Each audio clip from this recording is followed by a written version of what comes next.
Welcome back to Patriots All Access. Time now for the player spotlight. Now, last Thursday night against the New York Jets, we had an interesting player come into the game. Number 3 overall pick, Drake Maye, had his first series, or 2, we'll call it. And who better to break it down than Brian Hoyer? Joined me all preseason long talking about Drake Maye. Yep. Sort of a come-to-Jesus moment here for him. First big hit in the NFL. What do you see on this? I guess this is what they call a welcome to the NFL moment, right? So this is a pretty simple play. They're getting Drake going.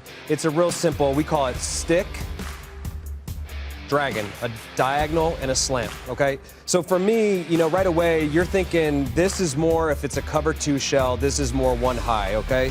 So to me, what I see here is, we'll let it run. He comes off it pretty quick. I mean, there's no one right here in the middle of the field. I think if he hangs a little bit, then Osborne maybe wins on the slant, but okay, it's his first NFL action. He's ready, he's excited, he's ready to go. He pulls it down on a quick game, which is something maybe you don't really want to do, goes to use his legs, and here's the welcome to the NFL moment. And I think the thing, and you know this, as a quarterback, you're going to take a lot of hits as it is. Taking this unnecessary hit, spinning in the middle of the field, these linebackers are bigger, faster. This is like, okay, welcome to the NFL. Maybe next time you think about pulling it down, this is what's going to happen. I think it's too. It's a spot moment for him. You're standing there, and as you know, 3.5 quarters, and you see Jacoby getting hit time after time after time. You got to think, hey, it's imperative I get rid of the ball. But you got a different clock when you're out there. I mean, it's spinning for you. And, he's a young kid. He knows what it is. The pressure's on him. Okay, so moving on here. Yep, okay, so here's another quick passing play. We call it double slant or tosser, was in the old system. That's tosser, yeah. And so you're going to work away from this rat player, okay?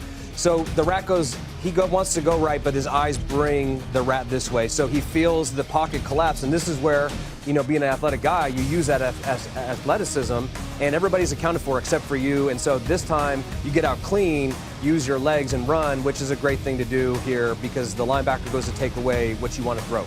Yeah, Jaden Daniels has done a nice job through 3 games, picking up 3 yardage on the ground. We saw how well he threw the ball the other night, but it's going to come for him. And I think you're going to get to that point where I think I see it, but I don't know. But normally, if your legs can move, yours and I really couldn't move that well. Well, I think, too, like as a guy like Drake, more athletic than me by far, sometimes it's hard to harness that. You don't want to say, hey, Bill always used to say, stay in the pocket, step up in the pocket, do not leave the back of the pocket. And for me, that made a lot of sense because I wasn't going very far. But for Drake, it's a fine balance. You don't want him taking those hits. But if he can do this and gain a first down, then, you're all for it. So carried on, too. So, like, the hit kind of wakes you up. So get your juices flowing.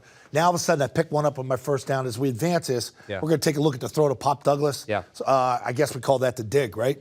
Yeah, the dig route. And let's get to that right here, which I think this was, if he's learning as he's going, you talk about the middle of the field, an extra linebacker. We're going to see right here where. What's this coverage he's looking at right now? So what would you guys call this? So to me, this is probably, they're trying to disguise it, but I think this is a robber safety coming down here. Giving the 2 look, Yep, he's given the 2 look, which this is, you talk about going from college to the pros. In college, that probably stayed as a 2 or 4 look. Right. To me, what they're doing is they're matching the back here. He's on the tight ends. Man, he's eventually going to go here. And this guy, he tries to give that cover 2 or 4 look, and then he drops down to be this extra player. So let's let it run here. And he does a good job. Steps up right here. Steps up. Pressure coming to the right. Yep, and hits it in the second window behind this, what we like to call the rat or the funnel player right here. And so this is a big improvement over what he did the first time. He saw the guy take it away. He took off to run. He steps up in the pocket and finds Pop right behind here. And I think if we go to the end zone... Teddy Bruschi would make a living out of getting this pick right here. Oh, yeah, because he baits you into it, right? Yeah, totally. These guys, he sees the back block, so this guy frees up. He's seeing his eyes. He moves them, steps up, and you see the timing here, which is really nice to see. Ball. Because he's throwing it before Pop, we call that throwing them open. That's a term. And so this is, as the drive got on, you talk about getting more comfortable. You see it right here, and this was a huge play to convert right here and get a big pass play down the field, Pop with good hands. So that's kind of what you want to see. You don't want to see, get jitters and then run. So he steps up here, moves the linebacker. It's a great angle to look at it right there. So it's good anticipation, second window. So you got Pop, picked up a play with his legs, made a play with his arm. Yeah. Not too bad for first night out, right? For sure, yeah. All right, there you go. Thanks for joining us, buddy. Brian Hoyer, appreciate him. More of Patriots All Access right after this. There's your player spotlight.